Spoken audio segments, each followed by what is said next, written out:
Alright, greetings everyone, and welcome to my continued series on European history. This lecture should, well, it doesn't have to, but if you're going in order, it should follow the one called the Age of Industry. And it's going to be looking at sort of the common threads of ideological trends that began to develop sort of post, well, even before the French Revolution, but particularly after the French Revolutionary period. In a very straightforward way, the definition of an ideology is like a system of ideas and ideals or beliefs that bring people together who share the same kind of principles. And, you know, in most cases, these ideas would form the basis of sort of economic and political theory. So if you are adhering to a particular party, you're probably most concerned about their economic policies. How are they going to run finances in a government? How are they going to relate to other nations of the world? It gets confusing, particularly when we look at ideology from a 21st century perspective, because ideology has changed so much, and it doesn't mean the same thing today as it did 200 years ago.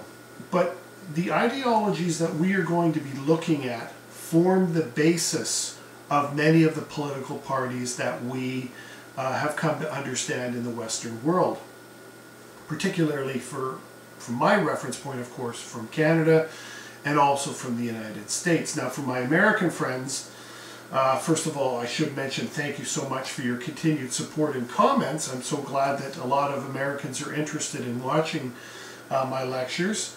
I do want to say that it's been a very, very interesting process watching what has happened to even the Democratic Party, but particularly the Republican Party in the last several years. And as I do this lecture, the Trump administration has now been out of power for a couple of months, and the Biden administration is currently in power. So it's been a very, very interesting process to try to make sense of what is happening to the political parties, particularly the Republican Party. And what I'm finding from a Canadian perspective is that there seems to be such a divide ideologically in the United States right now that particularly the Republican Party seems to be extremely bitter that they lost that election. They're very, now this is once again just through my lens from a Canadian perspective, looking through Canadian media. I do watch Fox News, I do watch CNN, but I also watch the BBC, I watch the CBC, and I read a variety of news sources with different political perspectives. As an educator and a teacher, I've always felt that it is my moral responsibility to be as well-versed, if you will, or to understand different points of view, because that's something that I encourage in the classroom, is the idea of helping students develop and get a sense of through which lens they see the world. You know, what issues are important to them, whether it be environmental or economic and so on and so forth. And it's a very delicate balance, particularly as a history teacher, to introduce something like this ideology to young people to help them begin to form their own ideas about politics. Maybe we'll come back and look at the United States another time in greater detail, but it has been a very, very interesting shift that I've noted. And of course, there's always been sort of a very strong ideological streak in the United States, particularly during the Cold War period, where, you know, if you wanted to throw somebody under the bus, so to speak, or you wanted to you know, put them in their place, if you will, you would call them a communist or a socialist. And it's interesting that even 30 some odd years after the end of the Cold War, those monikers are still being thrown around, the left and the right. You know, you see right-wing media, you see left-wing media, and both of which are throwing daggers at each other left and right. No pun intended. And it's been very, very confusing. I can only imagine for somebody who is really beginning to try to chart a path in understanding through what ideological lens they see themselves, it would be a very difficult process in the United States right now. And I really hope that this ideological firestorm settles down, and that the Republican Party can get back to sort of the conservative principles based on the Constitution that they believed in, and that the Democratic Party can continue to chart a course of liberal democracy through the lens in which they interpret policy as well. So, but right now it's very, very complicated. So what I want to do today is give my students a very bare bones introduction. If you have a good handle on ideology, or you are studying political theory at an advanced level, this probably won't be the lecture for you. But as an introduction, trying to get a basic idea of what the root sources are of many of the political parties within our countries, this is probably not a bad one to look at. It should be noted that ideology does not necessarily mean groups of people that prescribe specifically to economic and political theory, although that is the core of what drives political parties today. There were ideologies that were more focused on sort of the arts or science. When you look at something like Romanticism, which we'll look at, or you look at something like social Darwinism of the late 19th century, it really wasn't a political party, but they were a set of ideas that people prescribed to. So once again, for our purposes, we're looking at this as a very much sort of an introductory lens, and once again, your comments are always appreciated. I very much appreciate it when people make comments. I've got a lot of really good comments, really good constructive criticism.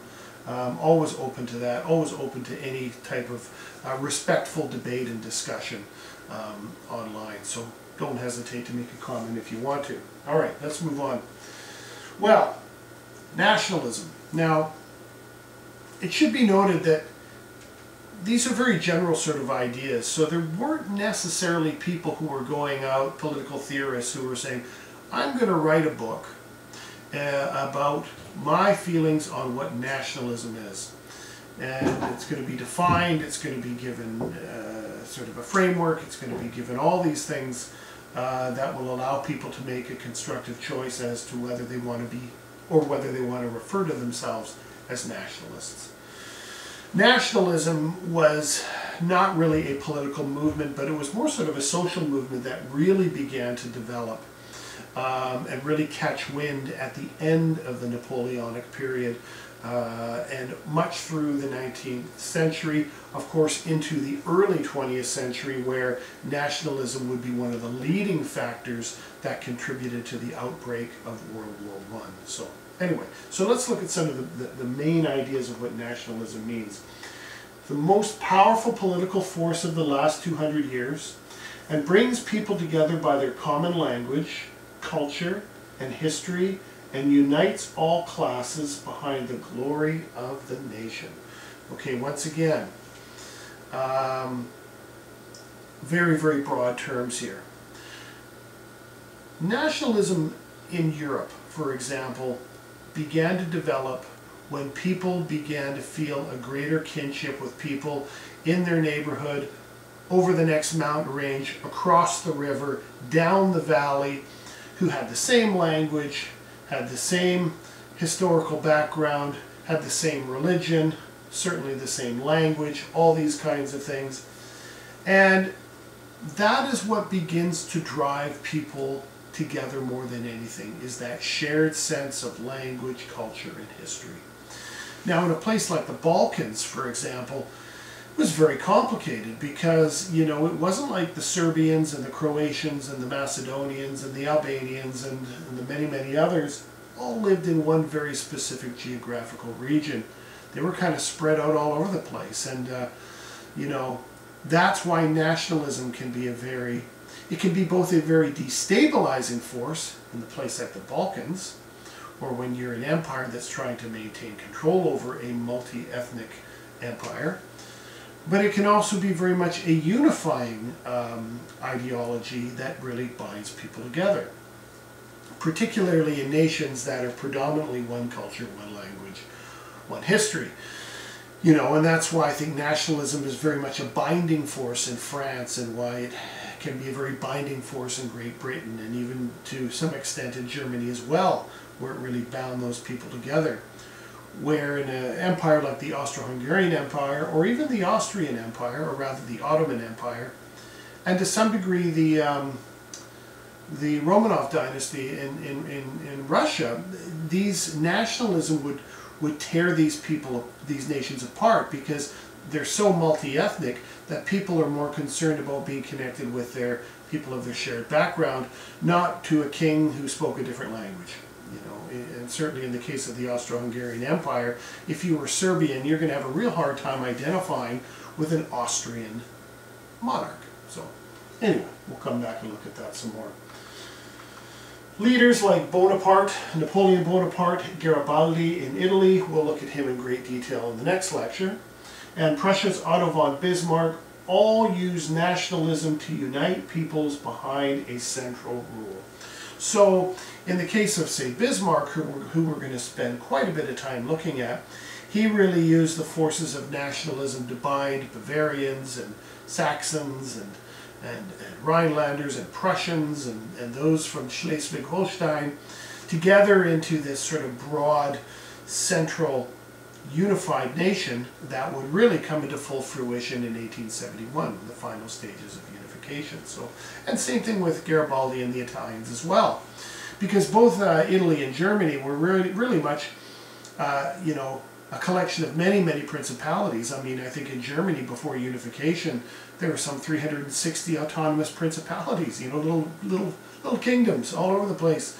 But they were all, the majority of which were German-speaking, although there was quite a variety of dialects.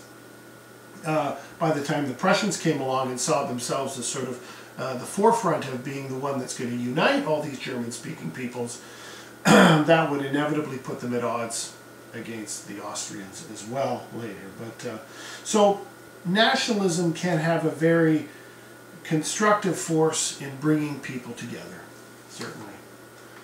Throughout the 19th century, people would be drawn toward borders along ethnic lines, creating trouble in the Balkans, which we just spoke about, and multi-ethnic empires like Austria-Hungary. Now, coming back to the Habsburgs, the Austro-Hungarian Empire, I mean, if your king, or your Tsar, or your Kaiser is Austrian, German-speaking, you're going to have a very hard time identifying with him or her if you're Polish, or Czech, or Slovak, or Serbian, or Croatian, or Romanian, and many, many others. So that's, I think, really, really important, that it was the multi-ethnic empires where nationalism really begins to pull them apart, when people begin to be drawn to these kind of qualities of shared background, history, and language. In most cases, nationalism in the 19th century sought unconditional loyalty and patriotism of its citizens. Now, someone like, for example, Otto von Bismarck and later Kaiser Wilhelm II would really use nationalism to try to distract Germans from the political tensions between the working classes and the middle classes, the bourgeoisie, and the upper classes. And certainly in the outbreak of World War I, the Kaiser really, really emphasized the German people as a whole, as a nation, all classes bound together to come together as a strong German nation to defend their interests in this war of 1914. So nationalism was intended to sort of erode people's, not necessarily erode their loyalty to their social class, but to make that aspect secondary to the fact that we are all German. We are all in this together. Now, while nationalism can be a unifying force, certainly for people's coming together, extreme nationalism can lead to you know, superiority complexes and arrogance and those kinds of things, and eventually fascism. And fascism really is a form of extreme nationalism. We'll talk more about that later. Okay. Romanticism, I was a little bit conflicted about putting it in here because it's not really a political theory. It's not really an economic lens by which we look for solutions for economic problems. But it was a very, very popular movement that really developed in the arts. So it certainly is a system of beliefs. It is a lens by which people would look through as an alternative to, as I say later, the cold logic, if you will, of the Enlightenment. So, arose as a reaction, yeah, there it is, to the cold logic of the Enlightenment, and blossomed after 1815 with an age of passion and emotion and an emphasis on the inner self and individual pursuits, especially in the arts. There was almost this, I think people were reacting against the rapid acceleration of industry, of pollution, of railway tracks, of factories, of science and logic and everything. It was almost like getting back to basics, like going back to the woods and living in the forest and chopping wood and having a fire and living off the land. And in a way, we could use that sort of analogy that people were really beginning to idealize nature and idealize sort of the human artistic spirit, if you will. So there really was quite a powerful movement. Emphasis was on imagination and reaching beyond the senses to pursue the meaning of life. There was a new appreciation of nature, and this passion reached a peak in Paris in the 1830s. Chopin would be considered a romantic artist, a pianist, of course. Victor Hugo, the great French author, all of them blossomed in this environment as well. Music, orchestras flourished, and by 1820, look at this interesting statistic, by 1820, some 100 piano factories produced over 1,000 pianos to adorn middle-class homes. That was kind of the thing to do. Every home needed to have a piano, even if nobody in the home could play the darn thing. But if you had parties and somebody arrived who could play piano, then everyone would sit around the piano and sing some songs or play some tunes. So yeah, it's interesting how the flourishing of, when you think about the music of the early 19th century, there's a tremendous amount of growth and development in the field of music as well. And art, this painting here by the great John Constable, one of my favorites. He's done so many very much outdoor rural scenes, a lot of cathedrals in his paintings, and a lot of symbolism as well. Really good stuff. John Constable, I'd look him up if you're interested. In Britain, poets like Shelley, Keats, and Byron came to prominence during this Romantic period.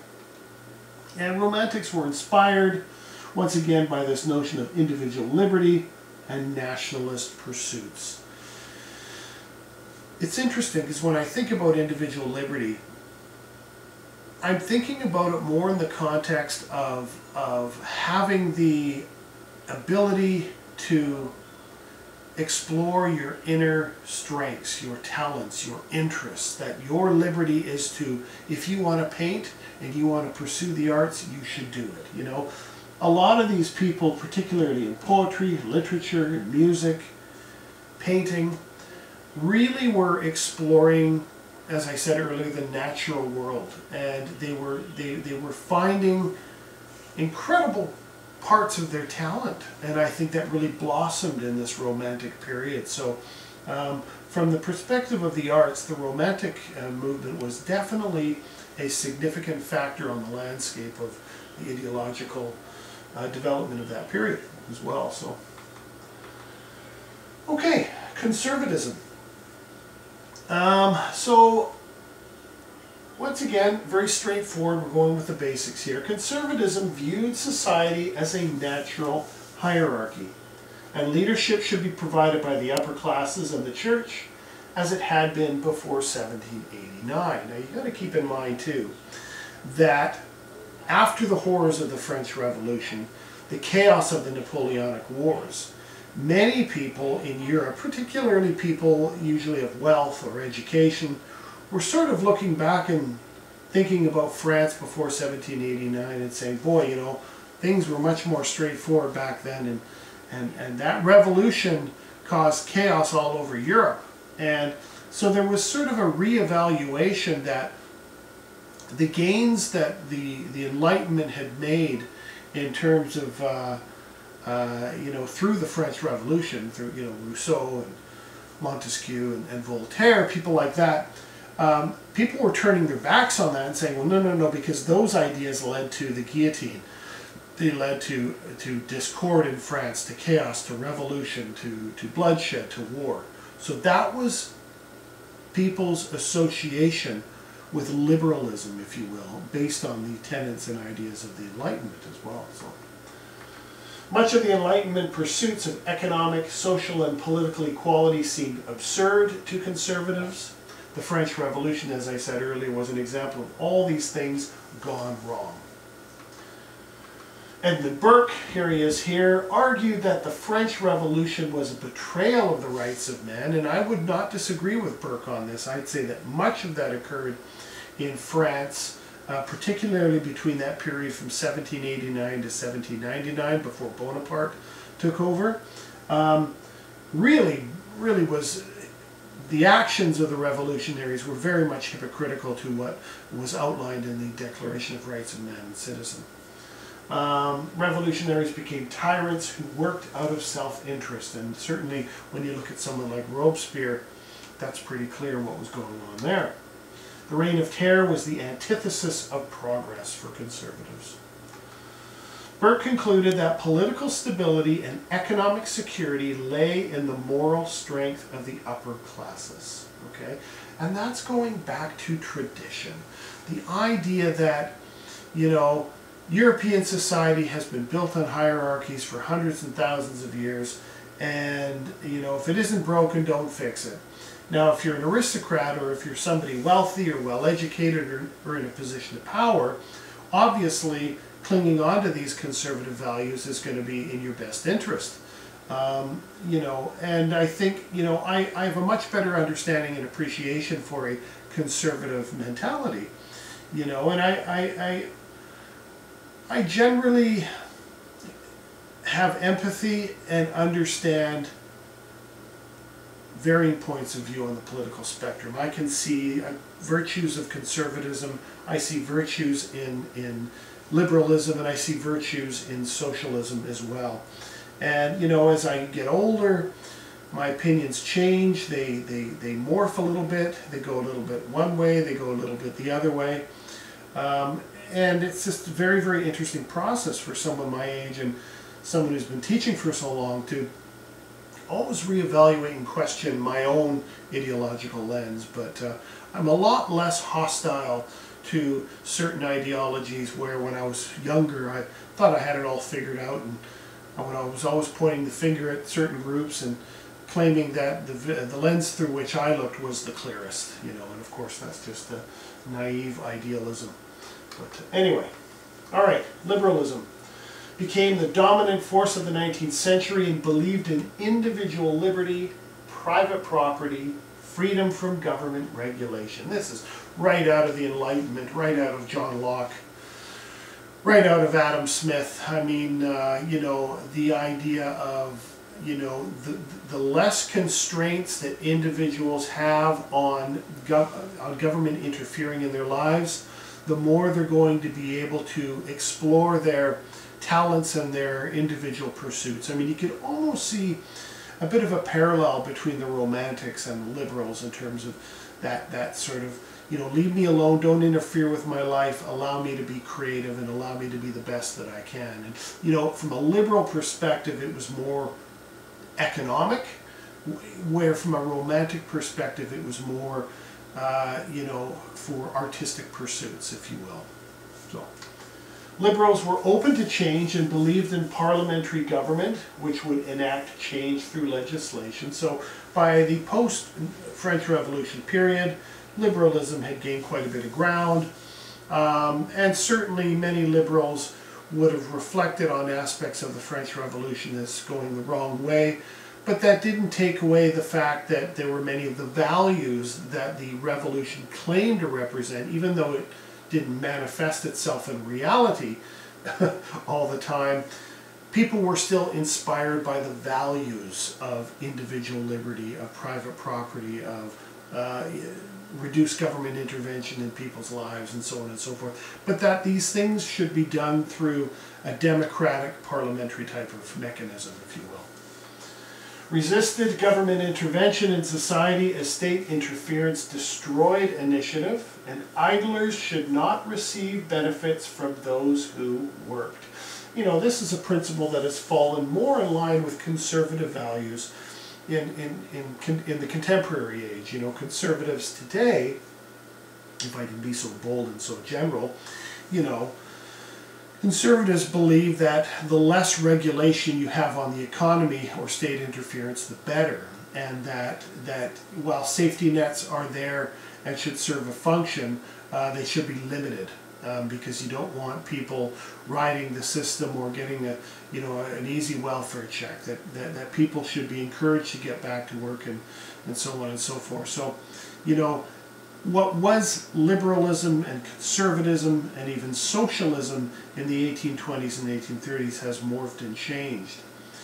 Even an issue, for example, like the death penalty, where that was always kind of considered an issue that, you know, people on the right supported the death penalty, or people on the right were pro-life, not pro-choice. That's changing now. I know many people who are on the left who support the death penalty. I also know people on the left who support, you know, pro-life as well, right? Or as opposed to pro-choice. So they're always kind of changing, and you know, so there's no really sort of clear guideline, you know, and that's why I think in today's world, ideological world, finding a political party that is in line with your beliefs is more complex. It's more multi-layered than it was 200 years ago. So, the church and volunteer organizations should care for the poor, not the state.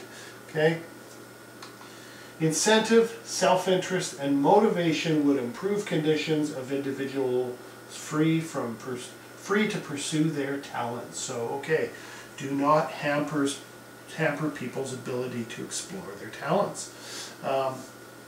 You know, that is the root source of laissez-faire economics, I guess we would call it, which today would be more a conservative way of thinking, but it fell more in line with sort of classical liberalism, if you will, of the 19th century. Franchise is limited to male property owners who could read. Okay, another thing that would be deemed as, you know, not so much a liberal value today. So, you know, we should be clear that even the names of parties, I mean, to use a Canadian example again, you know, we have federal political parties and we have provincial, much like in the U.S. you've got federal Democrats and you've got state Democrats, and, you know, you've got, where in Canada, you know, for example, the British Columbia Liberals are more in line with the federal Conservatives ideologically than they are the federal Liberals. So it gets very, very confusing for people trying to make sense of, you know, why do they have these policies if the federal party has this, and so on and so forth. And I think it poses a lot of challenges for people that are trying to find their way and trying to determine which political party best represents their interests. Main figures were the utilitarian Jerry Bentham and John Stuart Mill, of his own free will, who argued that individuals should be free to do whatever they want, provided they do not hurt anybody else. Okay, has its logic. Okay. Well, so we've looked at Romanticism, Nationalism, Conservatism, Liberalism, and Socialism. Now, Socialism doesn't really come on the European stage as a political force really until the revolutions of 1848. That was sort of the beginning of when we begin to see political parties being formed based on socialist ideas. And even in 1848, I mean, Marxism was in its infancy, and I believe, from I remember correctly, the Communist Manifesto was released in 1848, the same year as the manifesto was released the same year as the revolutions of 1848. What I'm trying to say. So Socialists were disillusioned with the French Revolution and discouraged by the individualism of laissez-faire liberalism. Socialists proposed state intervention to achieve their goals.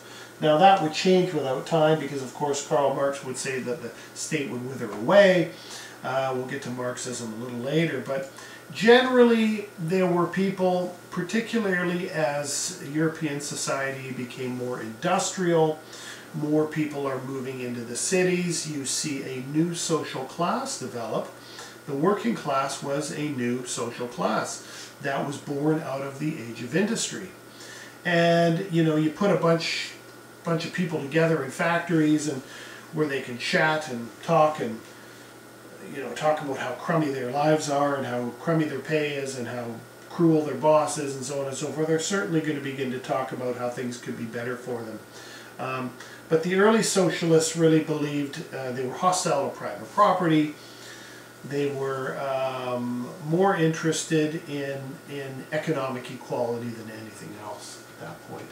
Planning through science and technology could create a system in which all were equal and free from want. Socialists believed that inequality was derived from private ownership of property, and once property was under state control, equal distribution could occur. Oh, doesn't that just sound like a wonderful idea?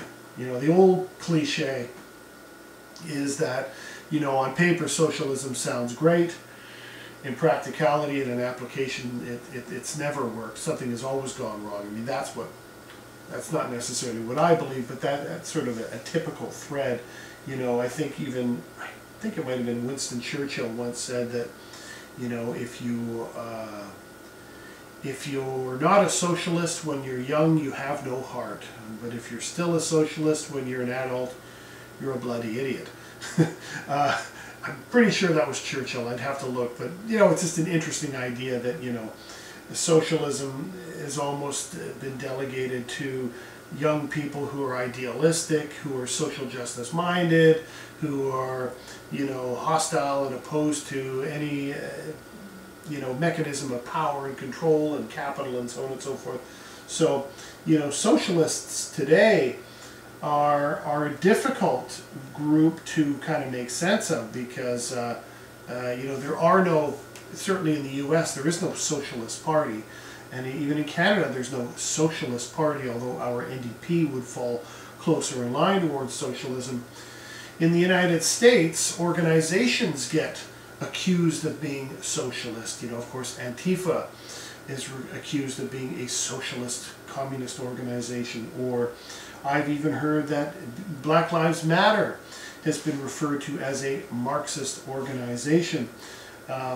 So it's very, very confusing and very convoluted, to say the least. But anyway, back to the 19th century. Their objectives, that is the socialists' objectives, would require massive state intervention, or statism, some would say, when all rights are held by the state. Now, of course, when we look at an example of this, I mean, you could look at the Soviet Union from 1917 to 1991, where the economy was completely under state control.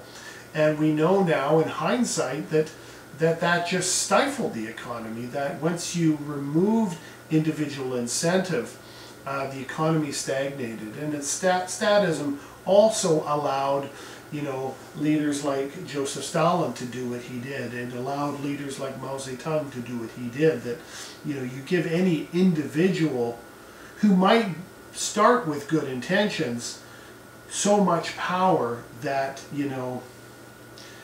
absolute power corrupts absolutely. You've probably heard that quote before too. So it's a very difficult thing, and on one level I understand. Certainly as a young idealist in the 70s and 80s, I was drawn to socialism because of its egalitarian nature, its social justice rhetoric, but then you learn through history that it's a much more difficult system to manage or to get buy-in from people, and I understand. I have sympathy for the socialists, much in the same way that I have sympathy for liberals and conservatives as well. Because I think all three of those ideologies have something to offer. but not one in particular is the absolute right or truth to the best way to manage an economy or a society. So it's very, very difficult. Socialists argue that people are economically selfish and more likely to work out of self-interest, which is probably true, than collective good, refuting the basic premise of liberalism. It's interesting because they're almost negating their own system that, well, you know what, we like the idea of their, you know, the state's in control of the economy, but people aren't going to give in to the state because they're more concerned about themselves. Well, yeah, that's the fundamental flaw, isn't it? And that's why the socialist and communist systems of the 20th century were so problematic, because they ignored this idea. I mean, mind you, the Chinese would figure this out in the 1980s under the leadership of Deng Xiaoping, where he said, look, you know what, socialism isn't shared poverty. To get rich is glorious, I believe Deng Xiaoping once said, and he allowed incentive schemes within agricultural industry, and of course the economy boomed. And here we are 30, 40 years later, and the Chinese economy, well, still booming to this day. Anyway. All right. So, socialism, from socialism to communism. Now, I do have a lecture that goes into great detail about Marxism and Leninism, for that matter. Marxism, Leninism. It's sort of a precursor lecture to the Russian Revolution. So if you're looking for a more detailed analysis or look at least an introductory look into Marxism, I would go to that lecture as well. But for our purposes right now, he believes societies were in perpetual change and that the Industrial Revolution had created enormous economic inequality. That, I would say, he was absolutely correct. That observation, he was correct. Along with his friend and financier, Friedrich Engels, their two seminal works were the 1848 Communist Manifesto, it was 1848, and the 1867 Das Kapital. He studied under Hegel and adopted his dialectic method. And we'll have to look at the dialectic method another time in greater detail, but it's the idea when two opposites, you know, come together and they clash and then they create a new synthesis out of these two opposites. And, you know, you could use that analogy to ideology, for example. You know, you get one force and another who combine to create a new version of it. And then that conflicts against its opposite, and then eventually societies will do better and better and better because they will continue to improve through this dialectic method. If class stratification is a man-made construct, Marx would argue, then injustice could be eliminated through state power. Engels and Marx were both greatly influenced by the hardships faced by workers in industrial Europe. That was the lens by which they were looking. That is who they saw, the proletariat as they called them, who were suffering horribly under these dreadful conditions where there was no social safety net and there was no job security. And for anybody looking at the Industrial Revolution from the outside, it looked like a pretty horrible situation. He defined history as stages between haves and have-nots, eventually resulting in a victory for workers through revolution. Once again, if you're looking for a more detailed analysis, there's no lack of sources online. There's a lot of great lectures from professors throughout universities of the world that I've watched on several occasions, so certainly don't hesitate to look online for other sources. The socialist movement was varied and in conflict between revolutionaries and moderates who sought gradual change. And by his death, that is Karl Marx's death, many socialists thought his theories were out of date. Marxism, in its purest form, was very, very popular for the first half of Marx's life. And it wasn't so much, I think people had always appreciated where Marx was coming from. Even today, in the 21st century, there are many Marxists out there who still look back at what he was writing and find much value in it. Where the shift begins to happen in the late 19th century is that a lot of socialists say, well, you know what, advocating revolution is just going to lead to violence and chaos and uncertainty, that as more and more European powers became where the vote was coming in more where people were beginning to participate through an electoral system, through democracy. Many socialists said, well, look, you know, we just got to be patient, and we got the numbers, we got a lot of people supporting our party, the working class is a big group, and we will make changes through legislation, through a parliamentary system. And that's where you get groups like the Fabian Society or Edward Bernstein, the German socialist thinker who sort of moved away from revolutionary Marxism to more moderate, progressive, democratic socialism, if you will. So, here we go. Other socialists. In 1884, the Fabian Society was founded in Britain and worked primarily as a pressure group for better working conditions, played a role in the formation of the British Labour Party in 1900. The Fabians hoped to convince and pressure legislators and did manage to get the state to agree to increase wages. Edward Bernstein in Germany wanted the Socialist Party to become more democratic and achieve their ends peacefully through votes and education. And of course, the German Social Democratic Party, the SPD, or the Sozialpartei Demokratisch, became a major force by the beginning of World War I, and thereafter as well. And even today, it's one of the major political parties in Germany. So, German socialists split into moderate and revolutionary groups, and Karl Liebknecht and Rosa Luxemburg refuted Bernstein and stuck with revolutionary Marxism. Rosa Luxemburg, of course, and Liebknecht would be great admirers later of the Russian Revolution and the Bolsheviks and Lenin. And of course, when that revolution happens, that is a huge game changer, because that just emboldens many socialist parties to say, hey, wait a second here. They did it, we can do it as well. These tendencies within the socialist movement saw these divisions occur all through Europe. So whether it be in Belgium or Great Britain or France, you see this split between moderate and revolutionary socialists. So where essentially they believed in the same kinds of things, but they had differing views on ways in which they wanted to go about it. So. All right, well, social Darwinism was not, like Romanticism, it was not a political...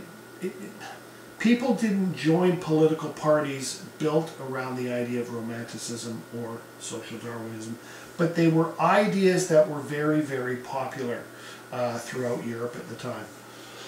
So, social Darwinism is often confused with the socialist movement because of its name. However, it is an entirely different phenomenon. Social Darwinists sanction a ruthless brand of individual existence and an intolerant treatment of others. It supported the idea that white European society was superior to other racial groups, so it became a legitimization for aggressive colonialism and imperialism. And I mean, I would argue that social Darwinism grew out of a justification for imperialism, you know. The white man's burden, that we have a moral duty to go overseas, and the more these people are like us, the better off they will be. When in fact, as we know from the ugly reality and lessons of imperialism, that really it was a money grab, it was a cash grab, a land grab. But if you can find legitimization through race and culture and whatever else, maybe that can convince people back home that we're doing the right thing. And now when we know the economic and cultural fallout of this thinking has been dramatic. Proponents use the ideas of survival of the fittest, a notion rooted in the animal kingdom from Darwin's work, and it applied it to humans. Okay. Since it is a legitimization for racism and conquest, it becomes a central source for the rise of Nazism after World War I. Early Nazi thinkers, post-World War I, as the party began to form, what rooted these people together was an extreme form of nationalism and these ideas of racial superiority, this social Darwinism. So I would say that the two biggest influences of Nazi philosophy, if we can even use the word philosophy, I hesitate to use the word philosophy next to the word Nazism, but their framework there's no question that extreme nationalism and social Darwinism would lay the basis for not only Nazism, but I would argue fascism in general as well. So, all right, so that is where we're going to stop. And once again, this is very much intended as sort of an introduction. There's lots and lots of layers to this onion that you can explore and get greater depth. And I'd strongly encourage you, particularly if you're beginning to find out who you want to vote for in the next election. I would strongly recommend that people research political parties that are within their province or their state or their federal parties, and really begin to try to understand what it is that you believe in, and try to find that party that prescribes more to what you believe than others. So it's an ongoing quest for sure. So that being said, thank you again for coming. We are going to move into, I believe, the unification of Italy and the unification of Germany for our next lecture. So we are marching our way well into the late 19th century. So thank you very much for coming as always, and we'll chat soon. Take care.